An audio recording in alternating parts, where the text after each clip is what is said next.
The frozen silence. The wind howled like a beast across the ice fields. Snowflakes danced in the air like tiny blades, cutting through the night. A dark cave sat at the edge of a broken cliff, hidden under a thick sheet of white. Inside that cave, an alien mother held her child close. Her name was Selinar. Her skin was pale violet, now turning blue from cold. Her lips shook, and her arms wrapped tightly around her small daughter, who looked no older than 3 human years. The child didn't cry. She was too weak to cry now. Selinar looked at the small fire she had made. It was dying. All her clothes, her robe, her blanket, even the scarf she wore on her head were already in the fire. Burned. Gone. She had nothing left to burn, but she had kept her child warm. That was enough. The child, named Lyra, was sleeping. Her tiny body was wrapped in her mother's only remaining piece of cloth, a sash once used for carrying food. Now it was a blanket. It still smelled like Selinar's fear. Selinar leaned back against the cave wall. She was tired. So tired. Her thoughts wandered to her husband, taken by soldiers many nights ago.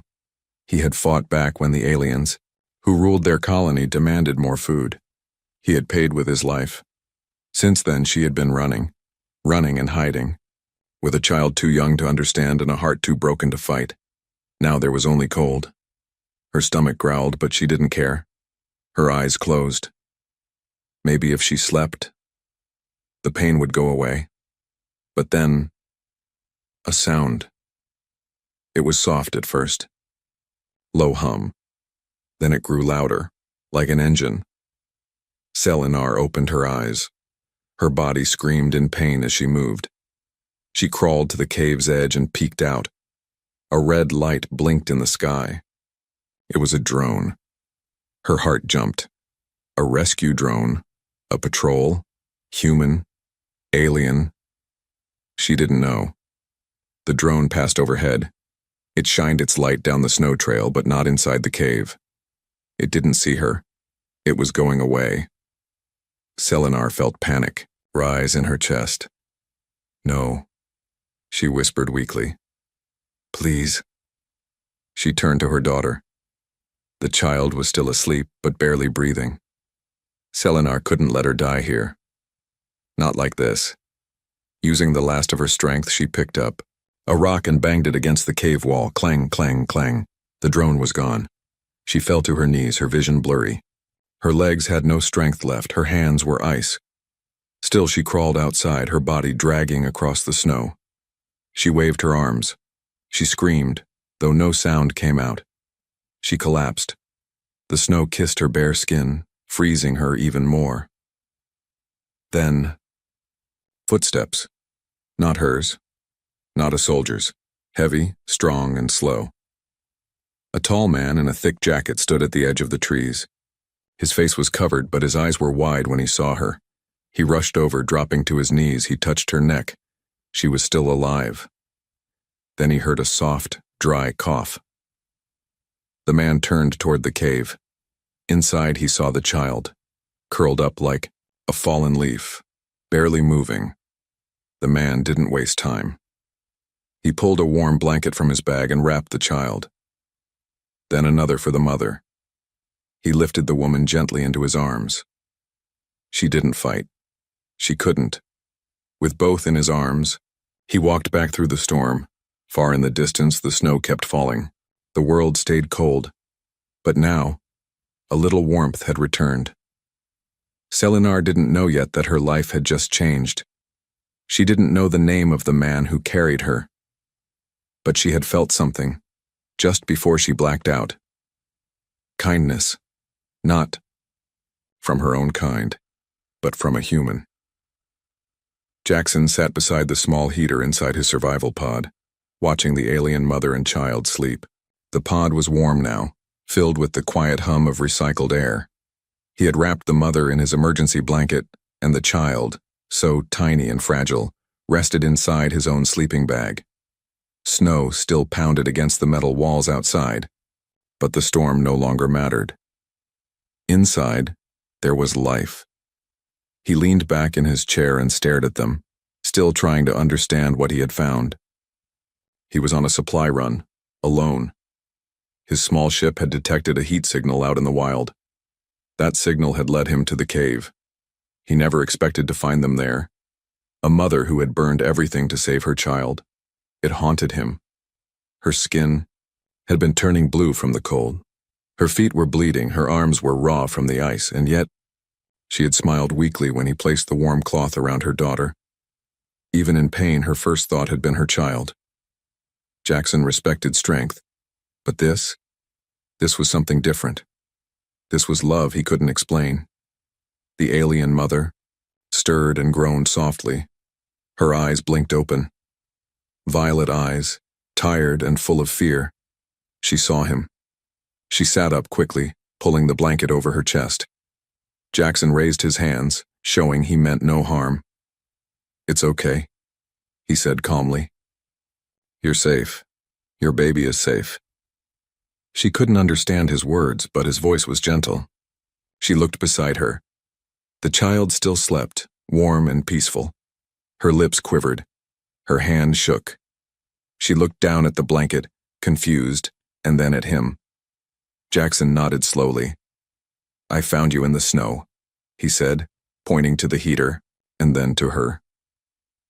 "You were cold, dying." He placed his palm on his chest. "Jackson," he said. "My name." "Jackson." She blinked, then pressed her hand gently to her chest. "Selinar," she said softly. Her voice cracked with weakness. It was the first word she had spoken since waking. Jackson smiled. He repeated it carefully. "Selinar." She nodded. She tried to sit up straighter, but winced. Her body was still sore. Jackson stood and opened a box of rationed food. He poured some hot water into a cup and handed her a protein drink. "Drink this," he said. "It'll help." She sniffed at first, cautious. Then, seeing her child still safe, she took a sip. Her hands trembled. She hadn't had anything warm in days. Tears filled her eyes as the warmth touched her throat. She held the cup close like it was a treasure. Jackson watched her silently. He didn't want to ask questions, not yet. But in his heart, he knew. This wasn't just a random refugee. Something bad had happened to her, something worse than the storm. He stood up and walked over to a shelf. There, he pulled out a small device, a translator. He tapped it a few times, then held it out to her. "Try speaking," he said. Selinar looked at the device and slowly spoke. "I run from bad ones." The device translated her native words into slow, broken English. "They take my mate. Want child. I run. No food. No clothes. I burn all. For her." She looked down at her daughter. "She live, or I die." Jackson swallowed hard. Her voice, even with broken grammar, hit him like thunder. He had heard stories of slave camps, forced labor, stolen children. He had just never expected to meet someone who escaped from that. Not out here, on a frozen planet with no name. He knelt beside her. "You did well," he said softly. "You saved her." Selinar shook her head. "No. You save." Jackson didn't know what to say. He had just followed a signal. But now, in this small pod, he felt something heavy settle in his chest. A responsibility. A connection. The child suddenly stirred and whimpered. Jackson reached over and gently picked her up, cradling her like she was made of glass. The child blinked slowly and stared at him. Her small fingers reached for his beard. She giggled softly. Then, with sleepy eyes, she curled into his chest. Selinar stared wide-eyed. No one, no male, had ever touched her child with such care. No fear, no disgust. Only warmth. She covered her mouth, her eyes flooding with tears. Jackson looked at her, confused. "What's wrong?" She shook her head. "Nothing," she whispered. "Just never see human like you." Jackson smiled, I'm just a mechanic, I fix things. He looked at the sleeping girl in his arms. Maybe I can fix this too. Outside, the storm was still wild. But inside, for the first time in days, a fire stronger than flame was lit. It wasn't from wood or fuel. It came from human kindness. The storm outside screamed like a wild beast, but inside the small shelter pod, everything was quiet. The warm air hummed gently from the heater, wrapping the room in a soft, invisible blanket. Jackson sat on the floor beside the cot, watching, as the child, Lyra, slept peacefully on her mother's chest. Selinar had fallen asleep too, her arms still wrapped tightly around her daughter, as if afraid someone would take her again. Even in rest, she looked alert, ready to run, ready to fight. Jackson didn't move. He didn't want to disturb the peace that had finally come to them. He sat back, thinking about the last few hours. He had never seen someone so broken, yet so strong. That mother had given up everything, her food, her safety, even her clothes, just to keep her daughter alive, and somehow she had succeeded. Barely. Jackson stood slowly and walked over to the small supply cabinet. He pulled out a pair of old patched pants and a thermal shirt, human-sized but soft. Then he found a child-sized thermal wrap, usually used for emergencies. He laid the clothes on a nearby chair. If they woke and needed them, they'd be there. He poured some warm water into a cup and placed it near the sleeping pair. Then he checked the pod's systems, battery low, supplies tight, but enough for now. Outside, the storm still howled. There was no going anywhere for at least another day. Maybe two. They were stuck together, but Jackson didn't mind. When Selinar finally opened her eyes, she panicked. Her hands immediately searched for Lyra, but the child was safe in her arms. Still, her eyes darted around the room until they landed on Jackson. He was near the console, heating a small container of food. He turned, smiled, and pointed to the warm drink beside her. "It's okay," he said softly. "You're safe here." She didn't answer, just stared at him. Her eyes were sharp, suspicious, but when her daughter stirred in her arms and gave a sleepy yawn, Selinar relaxed. She gently sat up, keeping Lyra close. Jackson walked over slowly and handed her a spoon. "Eat," he said. "You need strength." She looked at the food, then back at him. Her pride resisted for a moment. She had begged no one. She had relied on no one. But her body was too weak now. Her daughter needed her strong, so she accepted the spoon, one bite, then another. The food wasn't good, but it was warm, and that was enough. Lyra woke up slowly, blinking at the light. She saw Jackson and gave a sleepy smile. She didn't cry. She reached her tiny hand toward him and he responded with a gentle touch. Selinar watched closely. Her child trusted him. She didn't know how to feel about that. It scared her and comforted her at the same time. Jackson picked up the translator again and tapped it. "Storm still bad," he said, pointing outside. "You stay safe here." The device translated his words. Selinar nodded. "How long?" "Storm?" she asked. "One day, maybe two," Jackson answered. She looked down at Lyra, who was now chewing on a small fruit bar Jackson had given her. "We not go.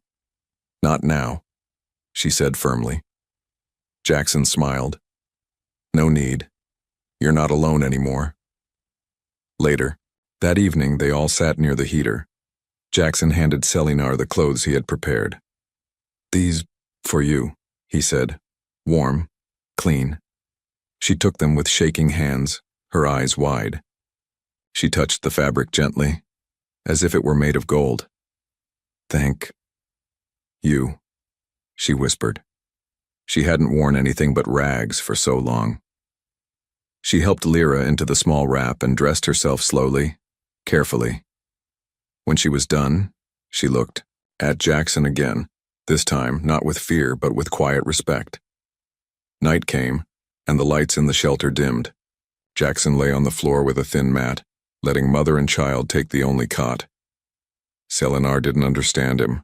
Why would a male, especially a human, sleep on the cold floor for her comfort? She looked at her daughter, now warm and safe, and then at the man who had given everything without asking anything. Something inside her shifted. She pulled her blanket tighter, not from fear but from confusion. This man was different. She didn't understand why yet, but she wanted to. As the wind outside screamed and the snow slammed against the pod walls, a different kind of silence filled the room. A calm silence. A shelter not just from the storm but from the pain, from the fear. For the first time in many nights, Selinar closed her eyes and felt hope. Morning came slowly on the frozen planet, and the storm finally began to fade. Thick layers of snow still covered everything outside, but inside the shelter the heater hummed steadily. A soft light glowed on the walls. Selinar opened her eyes to the smell of something warm.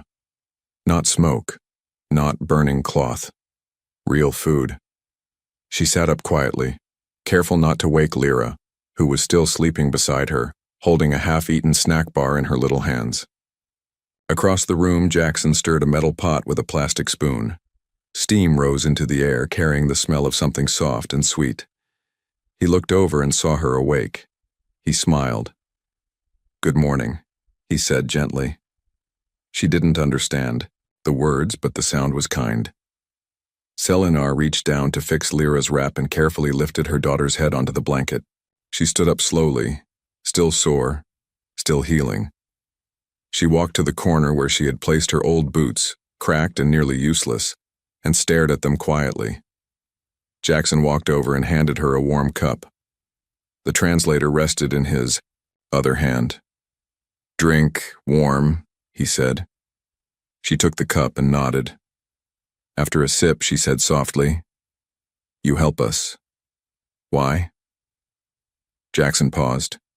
He looked at her, then at the child sleeping peacefully. "Because you needed it," he replied. "And because no one else did." The translator echoed his words in her language, and Selinar's eyes softened. She sat down on the floor across from him. There was no table, only a heat lamp between them and 2 cups of warm liquid. "You alone?" she asked through the translator. Jackson nodded. "I was doing a supply run, alone. I saw a signal in the ice. Wasn't supposed to stop." He gave a small laugh. "Guess plans change." Selinar tilted her head. "You, human, help aliens?" He nodded again, slower this time. "I help people," he said. "Doesn't matter where they come from." She looked down at her hands, remembering how many had turned away when she begged for help, alien and human both. She took another sip, thinking. "You speak truth," she whispered. Jackson raised an eyebrow. "What's your story?" he asked, keeping his voice soft. Selinar hesitated. Then slowly she spoke. "We live near the mines. My mate, Darnak, worked there. No pay, just scraps. When he said no more, they took him. They came for us next. I ran. Took Lyra. We hid." Her voice cracked. "Storm came, food gone, I burned clothes, couldn't let her freeze." Jackson listened without interrupting. When she stopped, he didn't ask more. He just said, "I'm sorry." 2 words. No translation needed. Selinar looked into his eyes. There was no pity, just understanding. She had never seen that in a man before. Not from her kind. Not from any kind. Lyra woke soon after, yawning and rubbing her eyes. She saw her mother and crawled into her lap. Jackson walked over with a small bowl. "Try this," he said. "It's sweet." The child looked at her mother first. Selinar nodded. Lyra took the spoon and tasted it. Her face lit up. "Yummy," she said in her soft alien accent. Jackson laughed, and even Selinar smiled. It was the first smile she had allowed herself in many days. Later, Jackson pulled out a flat tablet and placed it between them.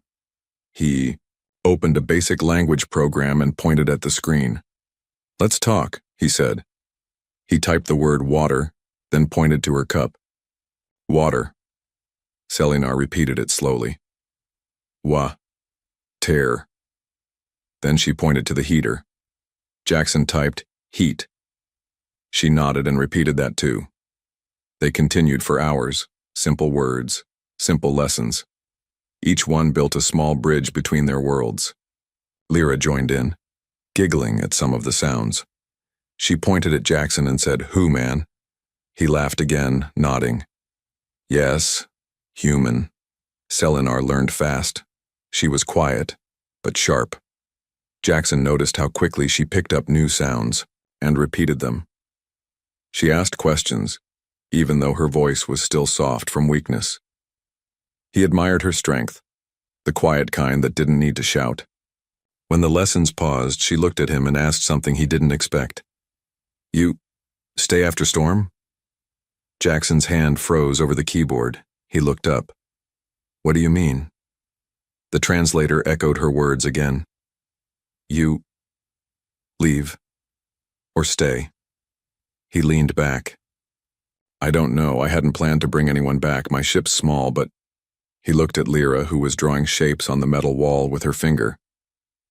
Maybe plans can change again. Selinar watched him closely. Her heart beat faster, though she didn't know why. She had trusted no one. She had learned not to. But this man had done nothing but give. No demands, no threats, just warmth, food, and kindness. She said quietly, You are strange human. Jackson smiled. I get that a lot.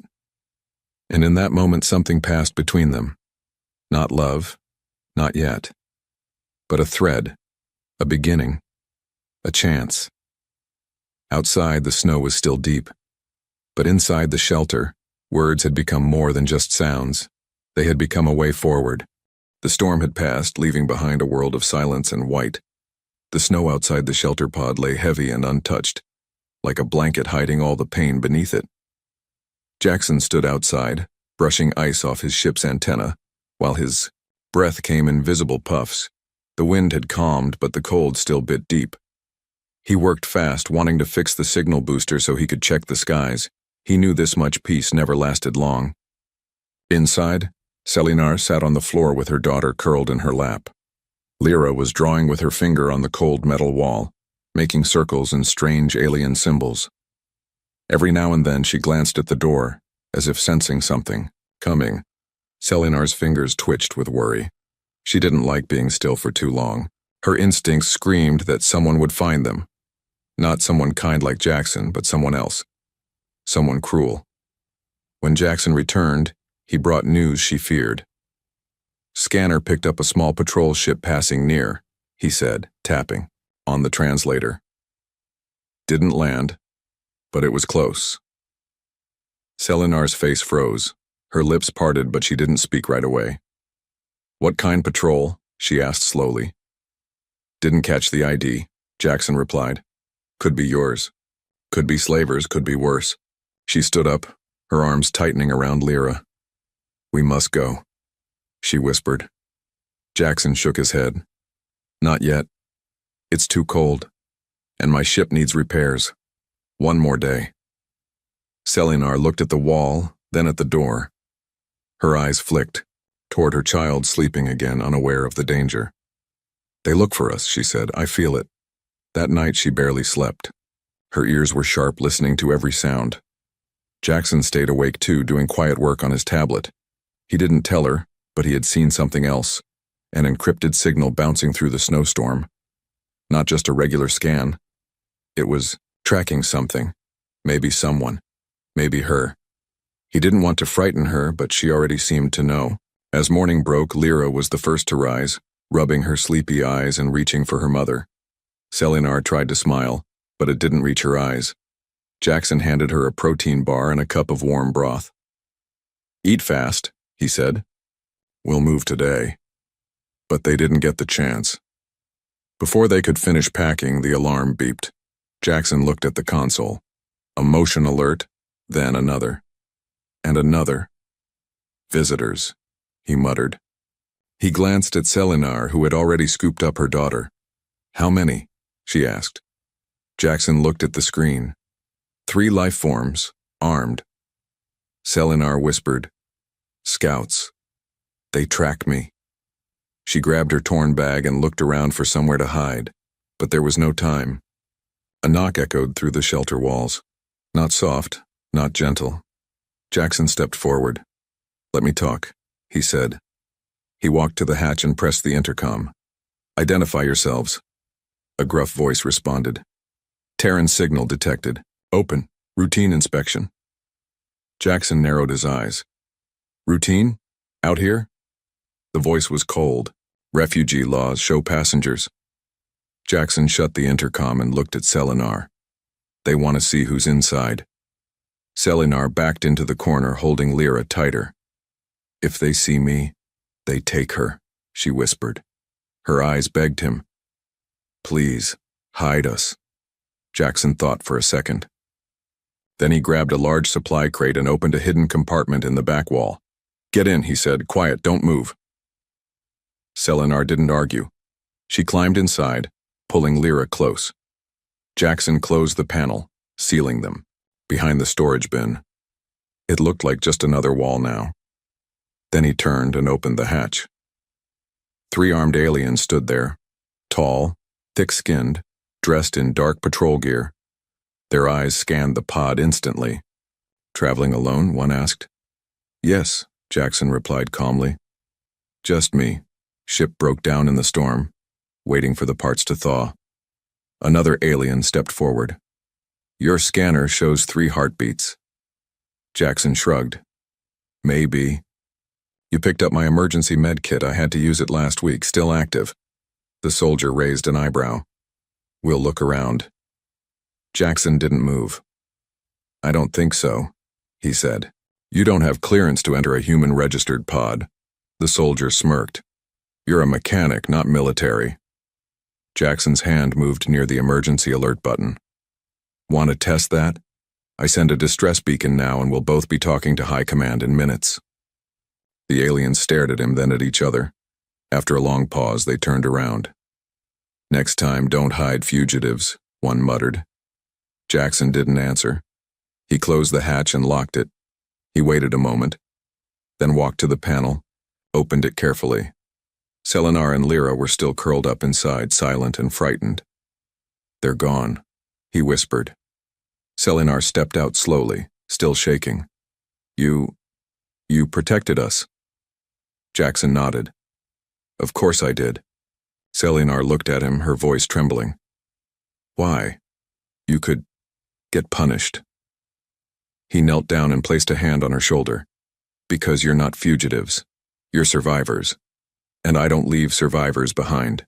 In that small shelter, something deeper was born. Trust, the kind that only grows in danger. Outside, the snow had started falling again, but now they were no longer just strangers in a storm. They were a family. In the making. The wind picked up again the next morning, blowing soft snow across the open plain. Jackson stood outside, tools in hand, trying to finish the last repairs on his small ship before more trouble arrived. Inside the shelter, Selinar fed Lyra warm broth with her hands, using a clean cloth like a spoon. The little girl giggled quietly between sips, her cheeks finally showing color again. But behind Selinar's eyes there was still fear. She hadn't spoken much since the patrol left. Her body was in the pod, but her mind was trapped in old memories. The way those soldiers had knocked, the way they had looked around, the way one of them had said, "Don't hide fugitives," before leaving. She knew what it meant. They'd be back. Jackson stepped back into the pod, wiping snow off his face. "Ship's ready," he said, checking the translator. "We can leave soon." Selinar looked up. "Where?" she asked. "There's a human outpost 2 days from here," he replied. "Safe, hidden, and cold enough to keep scanners confused." She nodded. "Will they follow?" He looked into her eyes. "Maybe.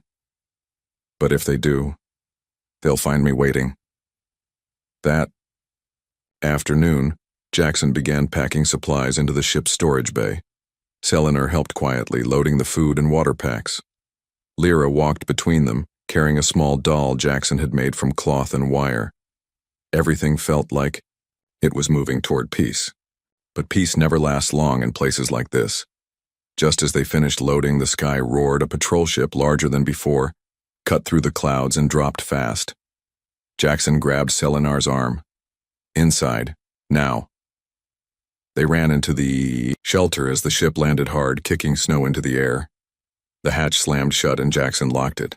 He pulled Selinar and Lyra into the ship's cockpit and pushed them down behind the seats. Stay low. Don't speak. Heavy boots thudded against the ground outside. Then, pounding fists slammed against the pod door again. But this time, they didn't wait for permission. With a screech, the patrol soldiers used a laser cutter and forced their way inside. Jackson stepped forward fast, blocking their path. "What the hell do you think you're doing?" he shouted. The lead alien soldier pushed past him. "We were right. The heartbeat scan wasn't wrong." Jackson placed himself between the entrance and the rest of the pod. "You have no right to barge in." The soldier raised a weapon. "We follow orders. Hand over the female and child." Jackson didn't move. His heart pounded, but he stood tall. "They're under my care. Human Protectorate Law, Section 7. The soldier narrowed his eyes. "You're not military." "No," Jackson said, voice calm but firm. "But I'm a citizen, and I claimed them under my protection. You'll have to go through me." The room went still. The second soldier raised his gun. "We will." But then Lyra let out a soft cry from behind the chair, and the soldiers heard it. They began to move, but Jackson pulled out his emergency beacon and held it up. "Take one. More step and I'll launch this. Human base will hear everything, then you'll be the ones hiding." The lead soldier froze. He looked at Jackson's face, reading the truth in his eyes. Slowly, he lowered his weapon. "You'll regret this," he hissed. Jackson didn't blink. "No, I won't." The soldiers turned, growled something in their language, and stomped out of the shelter. Their ship roared back into the sky moments later, disappearing into the clouds. Jackson stood in silence, breathing hard. Then Selinar stood from behind, the seat holding Lyra. She looked at him with wide eyes. "You could have died." "Yeah," he said with a weak smile. "But I didn't." She walked closer, her face unreadable. "You fought for us." Jackson nodded. "They were wrong. You're not fugitives, you're survivors." Selinar stepped closer, her voice was shaking. "No one ever stood between me and danger, not even my kind." Jackson looked down at the child in her arms. "You both deserve a chance at life. I just gave you space to breathe." Selinar reached out, placed a hand on his chest. "You are more than human." Jackson didn't know how to answer. He simply placed his hand over hers. "And you're more than alien." They stood in silence, eyes locked, hearts beating fast. Then, without another word, they boarded the ship. As the engines hummed and the ship lifted from the snow, Selinar sat near the window, Lyra in her lap. She watched the white world fade away below them. She didn't know where they were going. But for the first time in a long time, she wasn't afraid, because someone had chosen to stand for her. And that meant maybe, just maybe, they were no longer running. The stars drifted quietly past the ship's window, cold and far away. But inside the small vessel, warmth lived. Not from the heater, not from blankets, but from something deeper. Jackson sat at the controls. One hand on the steering grip, the other resting on the side panel, tired but peaceful. Behind him, in the small living space of the ship, Selinar braided her daughter's hair. Lyra hummed a soft tune, something her father used to sing before everything went dark. Now, in this quiet cabin, the child felt light again. Selinar's hands moved slowly, carefully, her fingers no longer trembling from fear or frostbite. She paused every now and then, watching Jackson's reflection in the glass. She still couldn't believe it. Just days ago, she had burned her own clothing to keep her daughter from dying. She had no food, no fire, no hope. Now, she had this. They had been flying for nearly a day toward the human outpost. It wasn't a grand place, Jackson had warned. Just a small settlement with engineers, traders, and old soldiers. Most of them tired of war, tired of laws, tired of cruelty. But it was safe. Safe enough to start over. Jackson had arranged for them to stay in one of the spare quarters. Not big, not fancy, but warm and private. A place where no one would ask questions. Selinar had listened quietly when he explained it. She hadn't said much, but the way her eyes glistened told him everything. Later, while Lyra napped under a soft human blanket, Selinar stepped into the cockpit and stood beside Jackson. "You, not ask for anything," she said softly. Jackson turned to her and smiled. "Didn't have to." She sat down in the seat next to him, resting her hands in her lap. "Many males take, some trade help for body, some just take without asking." Jackson's face tightened. "That's not help," he said. "That's cruelty." She nodded slowly. "But you give everything and ask for nothing." Jackson looked at her, his voice quiet. "Because helping you helped me too." She turned toward him, surprised. "How?" He leaned back in the chair, looking at the stars. "I've traveled a long time, fixed machines, saved strangers, earned pay, moved on. No one remembered me. I didn't mind. But when I found you and Lyra, something changed. I didn't feel alone anymore. I felt needed." Selinar swallowed hard. Her voice was barely above a whisper. "We need you. Not just for ship. Not for food." She paused. "We need you." Jackson turned to look at her fully. For the first time, her eyes didn't hold fear. They held something softer. Trust. Gratitude. Maybe something even deeper. He reached for her hand. She didn't pull away. Her fingers wrapped gently around his. "You don't have to be afraid anymore," he said. "Not while I'm here." She nodded. "I believe you." When the ship finally landed at the outpost, they stepped out together, 3 figures walking down the ramp, not strangers anymore, but something like a family. A few workers glanced their way but didn't ask anything. Jackson was known for helping people. No one questioned when he offered a space for the mother and child. That night, in the quiet room they were given, Selinar tucked Lyra into bed. The girl was tired but smiling. "Mama," she whispered, "this is soft." Selinar kissed her forehead. "Yes, little star. It's soft." She stood by the doorway after Lyra slept, watching Jackson finish setting up a heating unit in the corner. He worked with quiet care, making sure every wire was safe. When he looked up, he saw her watching. "You can rest now," he said. "It's safe." She stepped forward slowly and took his hand again. "Not just safe," she whispered. "It's home." He didn't answer right away. He looked into her eyes. Then, softly, he pulled her into a gentle hug. She rested her head on his chest, hearing the steady beat of his human heart. It was strong and kind. She remembered that first night in the snow, the fire, the hunger, the fear.